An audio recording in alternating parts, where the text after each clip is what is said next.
All right, hello, let's make a formula sheet. This is going to be a formula sheet for AP Calculus BC, right, as we review for the AP exam. Yes, hold on. I need to make sure that my in-person people can also see this.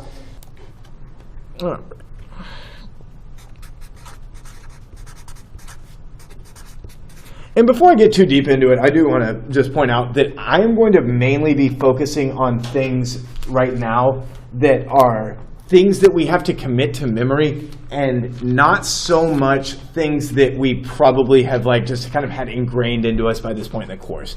Like, for instance, I think we all can agree that the derivative of x to the 17 is 17x to the 16, and therefore I will not be putting the power rule on this. Okay, so first we need to talk about some derivative rules, and I've got a bunch of colors here, so I'm going to kind of just try to rotate the colors just so that I've got some contrast and it doesn't all look like the same thing over and over again. All right, so let's start with the product rule.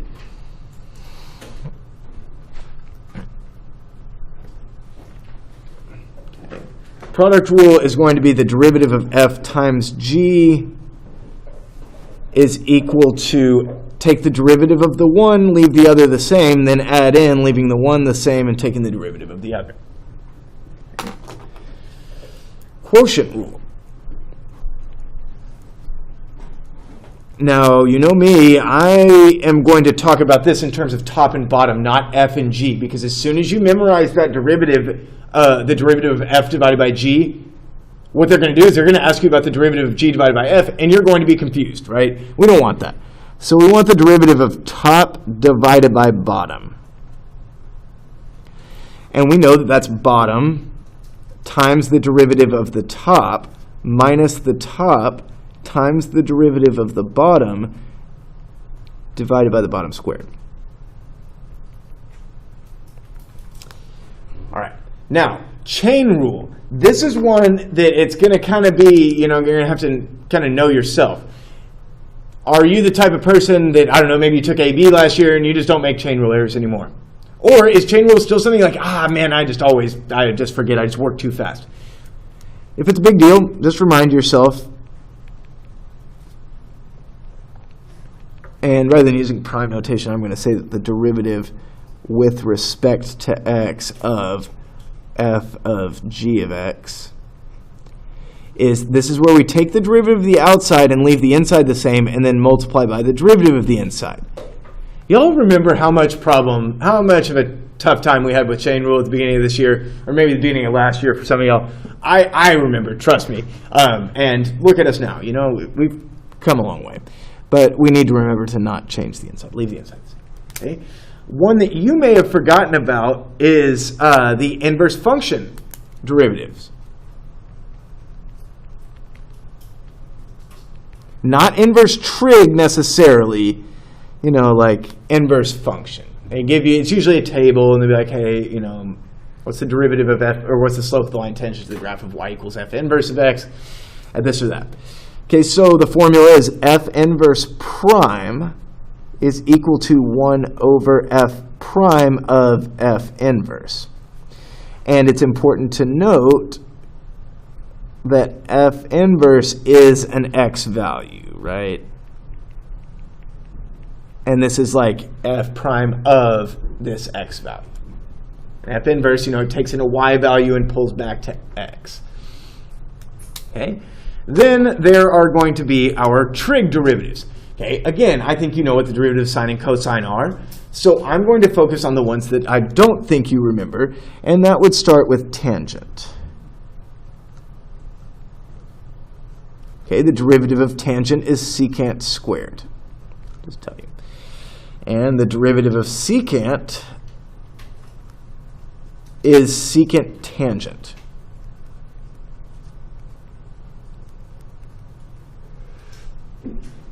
All right.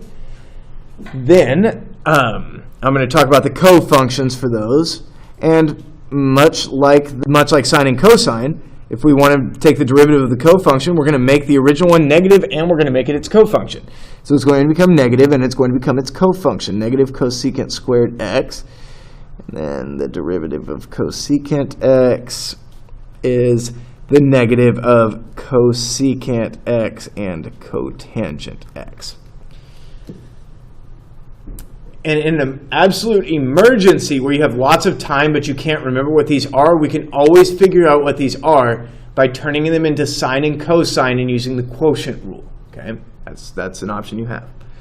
Okay, I should probably also point out that the derivative of like arc sine, arc cosine, arc tangent. But I'm going to start with arc tangent.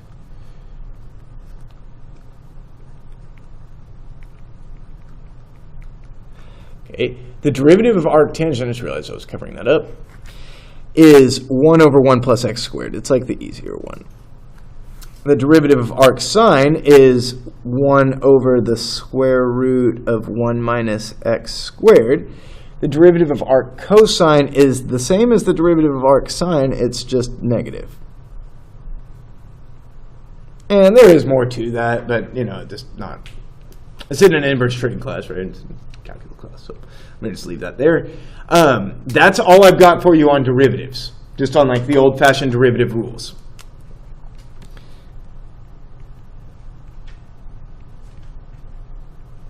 So let's move on and talk about some of the integrals.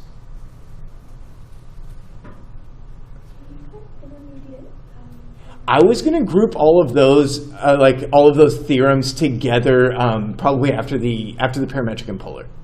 Yeah, because that's on my list for sure. Yeah, the intermediate value theorem, mean value theorem, extreme value theorem, all the AB theorems definitely in there. All right, so for my integrals, I need to probably start with the fundamental theorem of calculus. And this is like how to take an integral. Again, if you're super familiar with this, if this is just like something you've been doing for 2 years or a year in calculus and a year in physics, then I think you might not need to write this down. Because you know how to do this. We take an antiderivative, we plug in the top, we plug in the bottom, and we subtract. But the more useful version, I think, of this, at least in AP Calculus, is that, well, just as useful, f of b is equal to f of a plus the integral from a to b of f prime. Okay? That the ending value is given by the starting value plus the accumulation of some sort of rate of change. One that was on the practice set today that I got a bunch of people on was the average value of a function. Now, that's important. Average value of a function f of x on some sort of closed interval a to b. Well, that's going to be equal to 1 over b minus a. You got to add them all up and divide, just like when you're taking a regular average. Okay. You're not going to add up f prime and divide. No, you're just going to like think about how you get the average of all of your, I don't know, test grades in this class. You add them all up and then you divide, right? Same thing here. Okay, then there's another integral formula that we have to know, and I suspect that some of us are not quite knowing that one all the way. And that's the integration by parts formula. That's the integral of u dv, which is equal to u times v minus the integral of v du. Now, what I've always said about this is, if you don't know it right now, then it's probably because you haven't said it out loud and written it down enough times. And, maybe you just wrote it down with me, but you need to write it down again. And so I can show you a way we can rationalize writing it down again. What if it's a definite integral? Integral of u dv is equal to u times v, and now we'll have to, evaluate it, minus the integral of v du. We know that. Could you possibly write down, isn't there like an acronym? Yes, I did not think to do that in previous classes. Yes. What do I choose to be u? Choose u based on I late. Okay. Inverse trig, log, algebra. Algebraic is like any power of x. Trig and exponential. Nice suggestion there. All right. I don't have any others on integration. I think maybe one thing I might throw out there could be if encountered with an improper integral in a free response setting, you must turn it into a limit.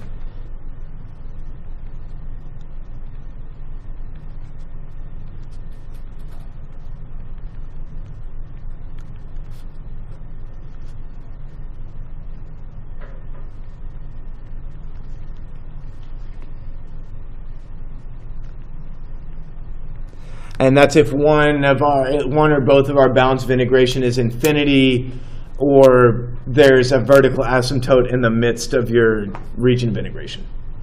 Are we doing u substitution or? Okay, yeah, I can do that. It's kind of hard to write down about u substitution. What you're supposed to look for is the u du. I need a different color here. 1 second. This feels slightly different. It's kind of like teal, or at least the pen looks that way. U substitution. U du. The pattern is integral of f of g of x times g prime of x, the dx. Okay, so it's where you're seeing the derivative of the inside of a composition of functions appearing on the outside with multiplication, like x sine of x squared, or 2 cosine x times e to the sine x. Okay, there's going to be a composition of functions, and the derivative of the inside of that, the interior of the composition, is going to be appearing with multiplication on the outside. Okay, I will leave maybe a couple of more lines here for integration, just in case anybody thinks of anything while I'm here. Yes? For partial fraction integration, should we know the log form? No. Okay. My recommendation is no longer that you grind on the log properties, because what I have noticed is that lately the multiple choice problems have been antiderivative only, and they don't combine the logs. Okay. I mean, a person that wants to cover all their bases might want to just know the log properties, but for the most part, it seems like it's that they don't do that anymore, because it doesn't make sense. But I will say something about partial fractions. It doesn't make sense, to have a student who does the calculus all right and then ends up being wrong because of a log property. It just doesn't make sense to what we're trying to do here. Partial fractions, fraction with a denominator is factorable.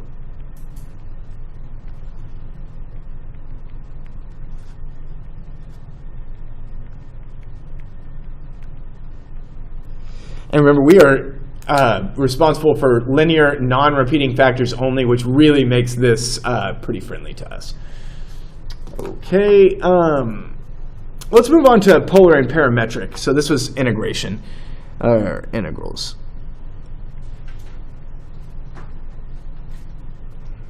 All right. So what I'm going to do is I'm going to just kind of split this. I think that might be good enough. Parametric, polar. Okay, we'll need the series, and we'll also need our what else? The theorems from AB. Okay. Anything else I think of after that, I don't know, either record a separate video or just tell you next time when I see you in class. Are we doing area and perimeter or no? Yes, the area volume, that should also be on there too. All right, well, we just need to hurry up then. Okay, let's start with polar. Let's start with polar. I think that's good. dy dx is dy d theta divided by dx d theta. But what are y and x in terms of r and theta, right? X equals r cosine theta, and y is r sine theta. So want to know that the area formula is equal to 1/2 the integral of r squared d theta. And that this is when we're only integrating on one polar curve. So I will draw you a little picture of that. We're interested in this area here, the shaded region. But if you drew a line from the pole to the edge of the region, you'd only hit one curve. That's how we know we're integrating on one thing here. Whereas, if I have this, some kind of bad polar situation like this, and to go from the pole to the edge of the region, I've hit both curves. This is where I'm going to have to subtract. And so that'll be area equaling 1/2 R1 squared minus R2 squared d theta, where R1 is the exterior one. Okay. All right, we've got that, and I think that's all I've got for polar on my... What about the second derivative? We don't have to worry about the second derivative for polar, but it does work the same way, in case anyone's interested. But yeah, that is something I do need to include on my parametric, right? So let's go over here and talk about parametric. For parametric, the slope, dy dx, that's dy dt divided by dx dt. But usually x and y are a little more easily defined and won't always require product rule like this one will. Major annoyance. Okay, so let's go on to, for parametric, speed. That's the square root of x prime of t squared plus y prime of t squared. We've also got the total distance, which is the same as arc length if you think about it. That's going to be the integral from time 1 to time 2 of speed. X prime of t squared plus y prime of t squared dt. And there we go. Okay, that's the distance. What else did I put on here? There's other things that we need to know, right? Second derivative, yes, thank you. I'm really trying to forget that. The second derivative of y, x both times, we get by taking the derivative with respect to t of dy dx, and then dividing by dx dt. If you're not sure, if you're like really curious about why that's the case, I have a video explaining this in terms of the quotient rule and stuff. I think it's quite good. Just email me and I can send it to you. Okay, so I've got that. I don't think there's anything else for parametric. I did take a picture of this with my phone, though, a few weeks ago when we were talking about this in class. And it should still be up, right? Yeah, here it is. Parametric, arc length concavity. Yeah, no. Okay, so I've done all of this. I think I need to talk about the AB theorems. I don't know why, but when I took notes, I wrote arc length as the integral from x1 to x2 of the square root of 1 plus dy dx. Oh, yes, good point. I was going to put that in area volume. So this is for this distance, and arc length is for if x and y are parametric functions of t. And what you may have heard her say was what if y is a function of x? And I'm going to do that when we talk about area and volume, but I guess I'm going to have to flip over onto the back side of this. Actually, personally, I know all my area and volume stuff, so I am going to say arc length up here in integrals for y equals f of x is equal to the integral from x1 to x2 of the square root of 1 plus dy dx squared dx. Yeah, solid idea there. I knew that this was the class to do this with, and even still, I might not finish them all. I might not have all the time to put the series rules in this video, but I think that's recent enough that you can go look those up, and I've got a reference sheet for that one too. So this is theorems that we have to know from AB. Okay, so there's the intermediate value theorem. So I'll start off with, I guess, green. Intermediate value theorem. And that's where if f is continuous, let's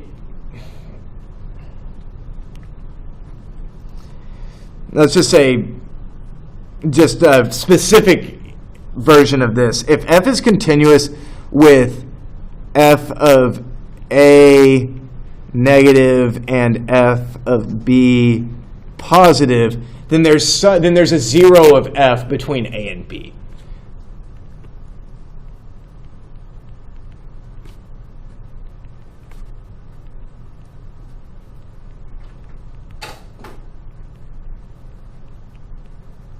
Okay, presuming that a is less than b, right?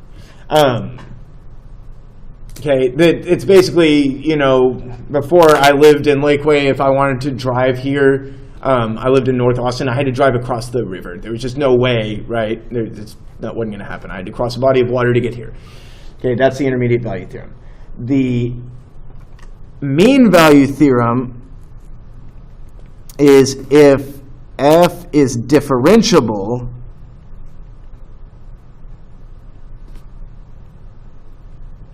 it's differentiable on an open interval and continuous on the corresponding closed interval, but we don't care. But this is not an analysis class. If f is differentiable on, let's just say, the whole interval a to b, then remember that average rate of change equals rise over run, right? F of b minus f of a over b minus a. There's also instantaneous rate of change, which I know I'm kind of competing with my own face right here, right? Is equal to f prime of, c. We know that these are the same at least one point on the interval a to b. So, the idea with the mean value theorem is that the average rate of change is equal to the instantaneous rate of change at least one place in there. Okay, if f is differentiable. Okay, then the last one is going to be the extreme value theorem, and that's a continuous function on a closed interval must take a maximum and a minimum.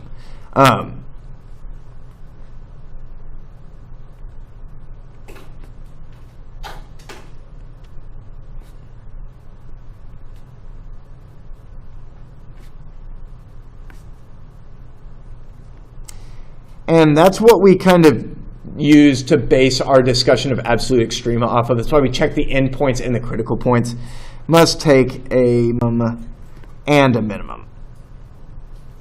Basically, if it didn't, that would mean that the function was not continuous. That's what we would find. Okay, those are the theorems from AB. So now I've got series and I've got area volume. And that's all. Let me just make sure on the picture I took of what we wrote on the whiteboard that day. Nope. Yep, we're getting there. Oh, and the logistic stuff in the Euler method. Unit 13, but we just did that, so I'm going to just assume that we're going to be all right on that. Okay, I wrote a little heavy on this, so but I've still got 5 minutes, and I can fit all this stuff in. So let's talk about series. I'll switch up my. All right, divergence test.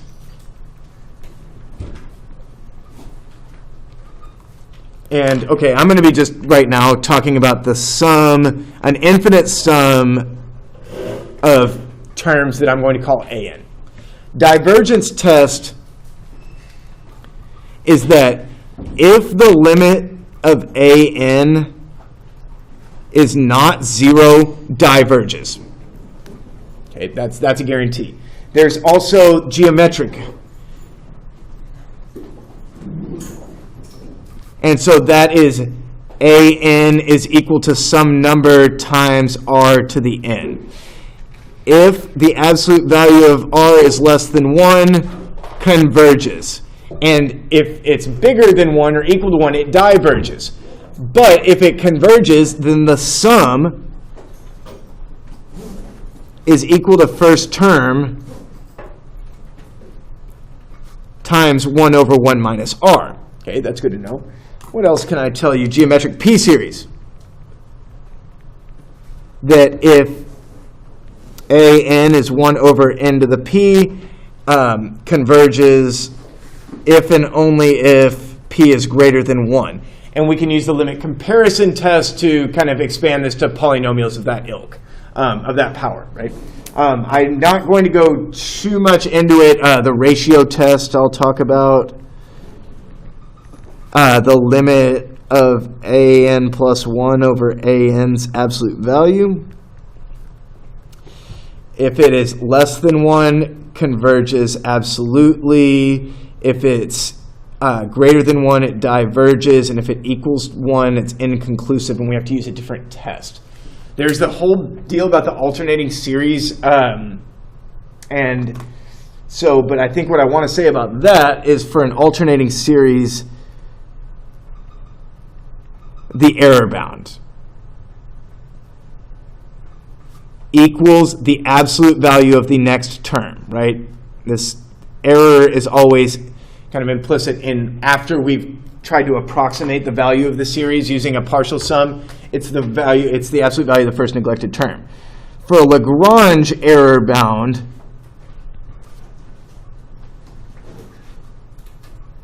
that's going to be equal to, well, it's the maximum possible value of the next derivative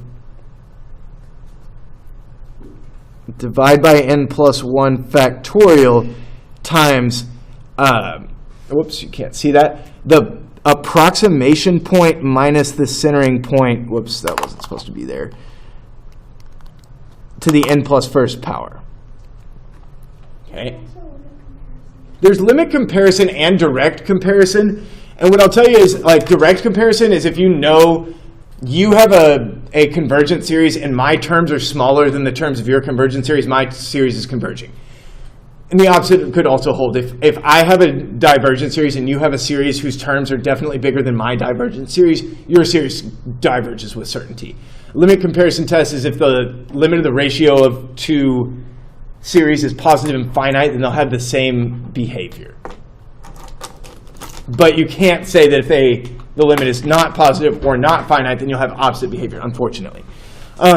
With area volume, what I'm going to tell you is that I'm just going to write down about the cross-section ones. The rotation ones, you need to just practice them. There's not really that much to memorize. But there was something, Taylor polynomial. Okay, in general, the Taylor polynomial for a function f centered at x equals c is the sum, as n runs from 0 to infinity, of the nth derivative, with the 0th derivative being just f, at c, n factorial x minus c to the n, right? So, if, centered around 0, that's a Maclaurin polynomial, f of 0 plus f prime of 0 x minus 0 plus f double prime of 0 divided by 2 factorial x minus 0 to the 2, and so on. We need to know e to the x, sine of x, cosine of x, and 1 over 1 minus x, but I trust you to go look those up yourself and put those on your formula right here. The last thing I want to tell you about is volume with cross-sections. They'll tell you, like, cross-sections of the solid perpendicular to the whatever axis are, whatever shape. And then what we do is we'll just say that volume is going to be equal to the integral of the area formula, d, whatever axis we're running perpendicular to. Okay, if you need more, if you have anything else that you think we should add to this, you should just add that as a comment.